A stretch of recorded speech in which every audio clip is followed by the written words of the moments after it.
आंख बंद करके फिर ध्यान में बैठ गए। तब दूसरा बालक सामने आया। दूसरे बच्चा ने, गुरुजी ने कहा था पहला वाला काम न करे तो दूसरा का पर्ची निकालना। जेब से दूसरा पर्ची निकाली। सुनिए, दूसरा जैसे ही पढ़ लिया ना, सुखदेव जी उठ के भागने लगे। नहीं नहीं नहीं, अब तो हमको इस बालक के बारे में और जानना है। दूसरा श्लोक इतना गजब का है। क्या कह रहे हैं? अहो बकीयम स्तन कालकूटम। अहो, कौन अहो? बोले बकी। बकी माने बकासुर की बहन। लेकिन बकासुर की बहन के नाम से सब नहीं जानते। पूरे पंडाल में जो लोग बैठे हैं उनको सिर्फ एक नाम याद है। क्या? भूतना। क्या नाम है? भूतना। अहो बकीयम स्तन कालकूटम। क्या लेके आई थी? अपने स्तन पे हलाहल विष लगा के आई। और जैसे ही भगवान को स्तनपान कराना चाहा, सोचो, जहर पिलाने के लिए आई थी। लेकिन धन्य है कृष्ण। क्या? लेभे गतिम धात्रितान तोन्म कम्वा दयालुम शरणम ब्रजेम। जहर पिलाने के लिए आई थी, लेकिन भगवान ने वो कृपा किया। कौन सी कृपा? बोले मां की गति, यशोदा की गति दिया। तो जहर पिलाने वाले को भी मां की गति दे रहा है। कम्वा दयालुम शरणम ब्रजेम। ऐसा दयालु कहां मिलेगा आपको?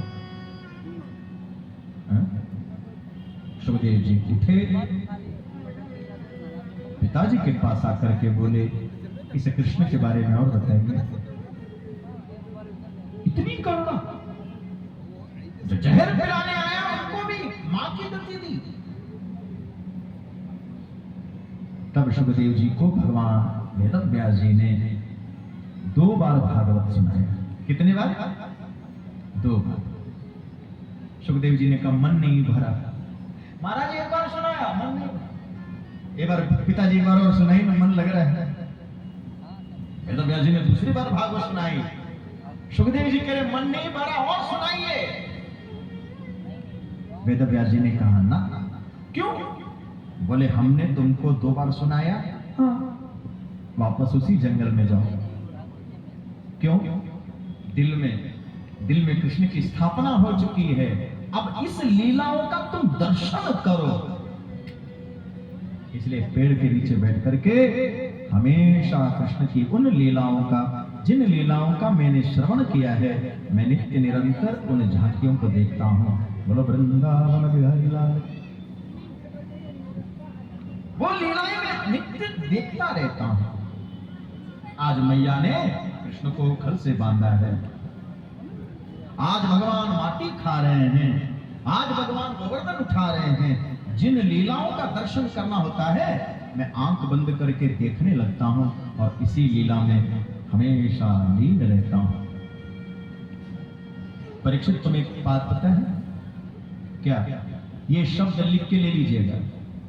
कथा के बाद घर में एकांत में बैठ करके किसी कॉपी में लिख करके रखना ये बात, और रोज उस पर उठकर किस लाइन को पढ़िए। क्या? हाँ, अगर कोई वृक्ष में आग लग जाए तो उस वृक्ष को छोड़ करके सारे छोटे छोटे कीड़े हो चाहे बड़े बड़े पक्षी हो, सब छोड़ करके चले जाएंगे। हाँ कि ना? उस पेड़ पर फिर कोई रहता नहीं है। जिस प्रकार से कोई वृक्ष में आग लग जाए सब छोड़ करके चले जाते हैं। परीक्षित, बिल्कुल इसी तरह जिस मनुष्य के हृदय में बुराइयां आ जाए,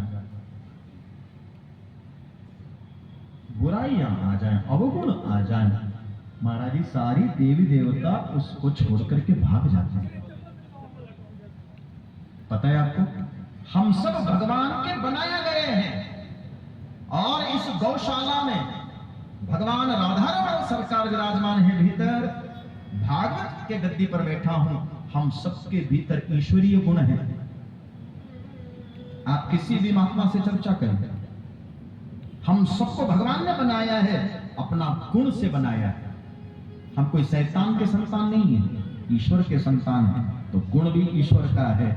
लेकिन हुआ क्या, सुखदेव जी कह रहे परीक्षित, जैसे